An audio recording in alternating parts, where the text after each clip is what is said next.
USDA's time has expired. Now recognize the gentleman from North Carolina, Mr. Rouzer, for 5 minutes. Thank you, Mr. Chairman, and thank you, Madam Secretary, for being here. We've had the occasion to meet briefly on a couple of occasions. I'm There you are. Yep. Thank you.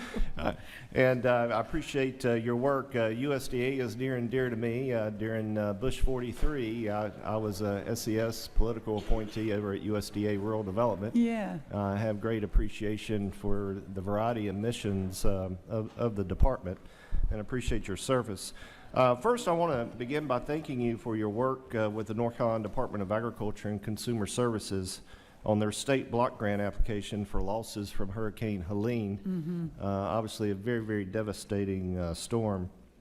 And as you know, this devastation was far beyond just crop loss, affecting a broad range of our more than $111 billion agriculture economy, including timber, infrastructure, agritourism, and aquaculture losses. And now it's in my understanding that our staffs have been communicating, and I know you're working really, really closely with the state to address these issues, and just really appreciate your work in that regard. If you want to provide a little update on that. Yeah, we have been in close contact with your state and the leaders in your state. I visited North Carolina, one of the first states I went to. I think we've had 5 formal meetings, but almost daily conversations. Those funds are close to contract and should be released very soon. And you may have mentioned this while I was out at another committee meeting, and so my apologies if it's redundant. North Carolina is third most agriculturally diverse state in the country, and so we have a lot of specialty crops. If you can touch base or just bring us up to date real quickly on the marketing assistance specialty crop rollout for economic assistance for specialty crops, I'd be most interested in that. Yeah, that's as you may remember, that's a significant investment on our end at USDA, about $2.65 billion. We have announced those are moving, but still under review. It's a significant number that we're working with our partners over at the White House on. But there will be, the first tranche is moved, the second tranche is shortly behind. But I don't have a specific date in front of me. But we'll reply back to your office and make sure you're fully aware of that. Thank you very much. One other quick item: the H-2A program. I know the chairman made reference to this in his opening statement. I can't stress enough how critical it is to have a good workable program, and that AWR, the adverse effect wage rate, is a real issue for our growers.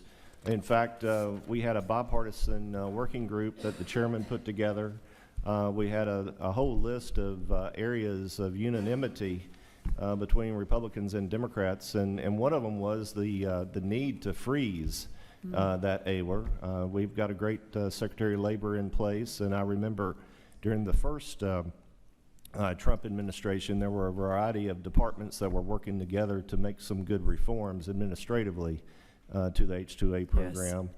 So I just want to underscore just how important that is, and give you an opportunity to talk about that just a minute if you can. Yeah, I am fully aware. In fact, in Texas, I went and visited some citrus growers in South Texas, and we could look across the border where the average hourly rate was $2 in Mexico to produce the same, or to basically move the same produce through in Texas at $23 an hour. This is unsustainable. I've talked to Lori Chavez-Durema, our Secretary of Labor, about it. I've also spoken to the President about it. We remain fully committed to working with, obviously, you all are going to be the main movers and shakers for real change, but whatever we can do through the government, the executive branch, please, please, please let us know, because we realize what a huge problem this is. Well, we look forward to working with you very closely on that, because it is it's probably one of the greatest needs American agriculture has. That's right. You know, you can't harvest a crop in many cases, particularly specialty crops, if you don't have labor. That's exactly right.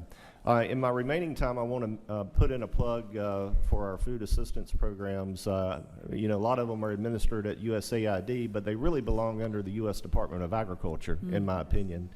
One in particular, the Dole McGovern Food Aid Program. I used to work for U.S. Senator Elizabeth Dole in a previous life. I grew very close to Senator Dole from Kansas. And when you travel overseas and you see, you go in these schools, and the only reason why these kids are in school in these third world countries is basically because of the McGovern Dole food program. It's the only nutrition they get during the day, and it provides not only a humanitarian aspect, but there's also a diplomatic, long-term America First aspect as well. So, Very quickly, 30 of those programs are still moving, and we opened up funding for the next round on May 9th, just a few weeks ago. Understanding it is realigning around the president's vision and the countries that, help America, but we are aware and tracking. Gentleman's Thank you. time has expired. Now recognize